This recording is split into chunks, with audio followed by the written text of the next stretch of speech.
Hello and welcome to a new video. In today's video we're going to take a look at the new meta rankings on PvPoke, and today we're going to take a look here at which Pokemon are going to be very solid, which Pokemon are not as great. I already made a tier list which I haven't released yet, which I might redo as well a little bit more with the rankings here right now. But yeah, we're going to take a look at the Ultra League, the Master League, and yeah, this is going to be mainly also on speculative numbers. If you want to see it, you can just go into PvPoke and take a look at the moves and see on what they put in for that, because a lot of times the energy cost is not guaranteed, and we don't know exactly on how much energy certain moves are going to cost, and so a lot of things we can kind of guess and kind of know kind of exactly on what it's going to be, but not for all of them. And so today we're going to take a look at the Pokemon that are going to get buffed, and we see already here Lapras at the number 3 spot for the new season. Going to be for sure the Pokemon that you want to get, especially as a non-shadow variant, which makes it even easier to get. We see other Pokemon getting buffs. For example, Manama got a big increase actually here thanks to Foul Play. Same goes to Sableye. Getting faster there is kind of nice, and Grumpig is kind of surprising for me. I do think this Pokemon is most likely a little bit worse than it shows here.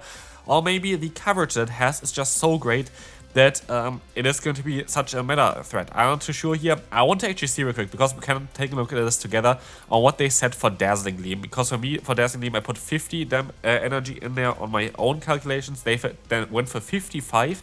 And still, even with 55, that was the other one, by the way, even with 55, Sableye is going to be here at the number 5 spot, which would be really solid with Dazzling Gleam, which is going to be great to counter the answers for this Pokemon. Otherwise, we see Dusclops, which I'm not too surprised about, and Dusknoir both at 8 and 9, which is kind of madness. We'll showcase again here as well. We have 4 ghost types in the top 9, which means like normal type Pokemon going to be very strong, for example also the Diggersby. But Dusknoir is going to be very important because you have Dynamic Punch, which is going to allow you to hit at least Diggersby for super effective damage, and that is going to be quite huge. So otherwise, Morpeko is going to be better, mainly because of the ghost typing there, which does make a lot of sense, I would say. And Claydol is surprisingly here at number 15 spot. The reason for this is they went for Rock Tomb for 50 energy. I would assume it's going to be 55, but again, we don't really know. Jellicent is going to be quite high up. I make again the meta tier list again, I would say, but just because we have now the rankings as well, and then you're going to see it a little bit easier on what you want to invest in. Psyshock Dazzling Gleam here for Torchic apparently is going to be really, really strong, making it very strong. For the meta, we're going to have Weezing here, which is going to have Sludge and Brittle Sting as its best moveset, which is interesting. And a lot of Pokemon that are going to be anti-Ghost going to be very good this season. Otherwise, what else do we see here? Lapras Shadow a little bit lower, which is interesting. Credilli with the new move is going to be way higher up. Rock Tomb, Credilli, 29. Ferret, 31, like basically a complete meta shift here, which is quite ridiculous. Clefable still wants to run Moonblast, which is interesting. Golok gets a little bit of a buff here, which is cool. And we can go a little bit further down. I think the X-Bot going to be very important in this meta, by the way, or like the season. But also Wigglytuff, which is most likely somewhere way higher up. Oh, wait, where's Wigglytuff? Wigglytuff should be really good because it's going to be great against the Ghost-type Pokemon as well. So I would assume that this Pokemon is going to be great. Mailchimp is back in the meta, 55. I would assume that this Pokemon actually performs quite well. The reason why it's so low right now is because everything in the top meta is Ghost. But like, you're still going to have really good matchups against everything else, basically. Blastoise at 4-7 is going to be quite an interesting one here as well. We're going to have otherwise here Wigglytuff. I feel like Wigglytuff will be way higher. This is not the final season rankings, I would assume. We have Hex on Drifblim going to be better than the Astonish, which I said in my video before already. Linoon at 70, which is really interesting here as well. And a lot of changes here, which is interesting. Swallow way higher than I expected. Mudshot, Sludge, Ice Beam puts it really high up, which is kind of interesting for me. Annihilate drops down quite a bit, which actually because of all the ghost types around currently, which does super effective damage against Annihilate. Drapion should be somewhere way higher up. I guess the Shadow is way higher up. I feel like Drapion is going to be the top Pokemon of the season again. So many ghost types, like of course it's going to be one of the best answers for that one. If we go a little bit further down, we will see here Florges with Trailblaze and Disarming Voice, which is interesting. Sludge Swampert is going to be a great Pokemon as well. As said before in the video, you're going to now be able to beat Azumarill, which is going to be a great matchup for you, which before you were not able. Hex Frosters I had in my video as well, showcasing that this would be a very good one. Dunsparce a little bit lower. As said before, Mew with Psyshock going to be an interesting one. Absolutely. We will see here Warrain still. We don't see... Where is actually one Pokemon that I really want to take a look at? Charjabug here. I wonder what they went for Discharge for PvPoke here. That's the thing as well. Like Discharge, I said the only real way where it's better is if it's 35. Here it's 40. I think it's more of a nerf with that. Which makes Charjabug here also at rank 111. So that does make kind of some sense. And otherwise, I guess that's kind of it for the bigger changes here. Umbreon now wants to run Dark Pulse, which is interesting. My Diana is quite high up, which is kind of cool. Nothing too crazy. Glalie with a rollout is actually quite solidly up. Macargo with a Rock Tomb, of course, got a decent buff. And yeah, that's kind of it for this one. I want to see one Pokemon that I most likely skipped over somehow because that looked so good in the calculation, so I was kind of confused I didn't see it here. Is the Mamoswine and the Piloswine. So Piloswine is actually quite low, which I didn't really expect. I think this Pokemon is better than it shows here. It's a great meta breaker, but I guess maybe the current meta is not the greatest for it.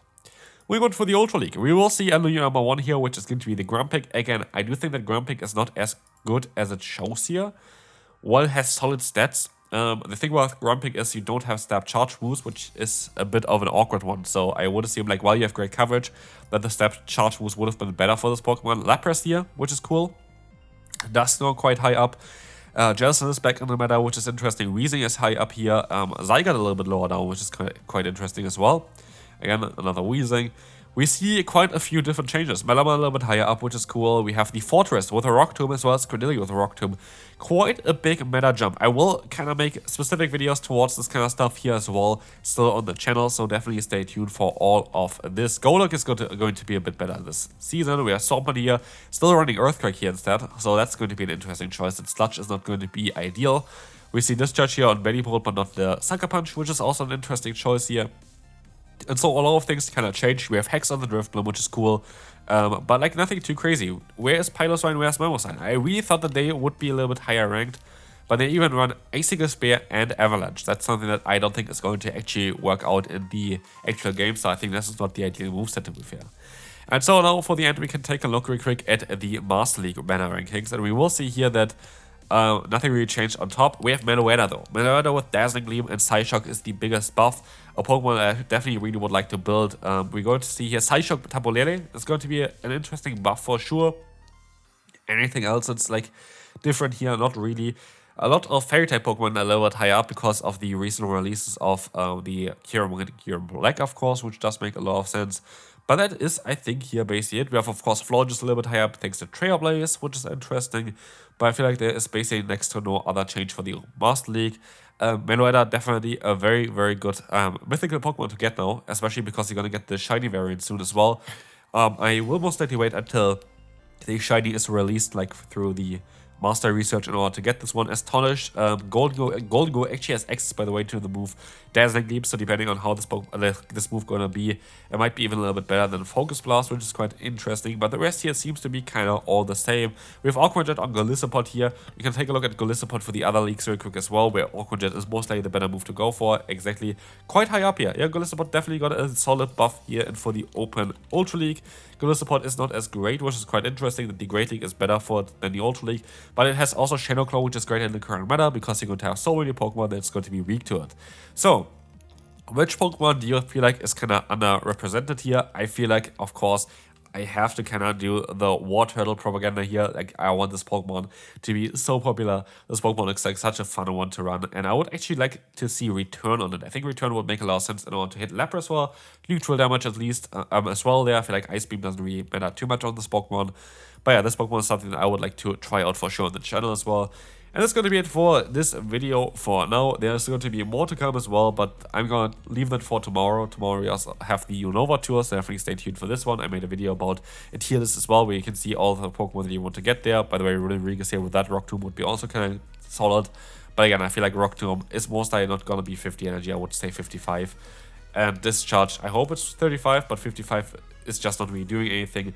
So, Great League is going to be changed quite a bit. Like, Great League is completely a different meta for the next season. That's going to be quite exciting. And that's going to be it for this video. I hope you enjoyed it. If you did, feel free to leave a like, subscribe. There's going to be more to come tomorrow, of course. And yeah, that's going to be it. See you then. Bye-bye.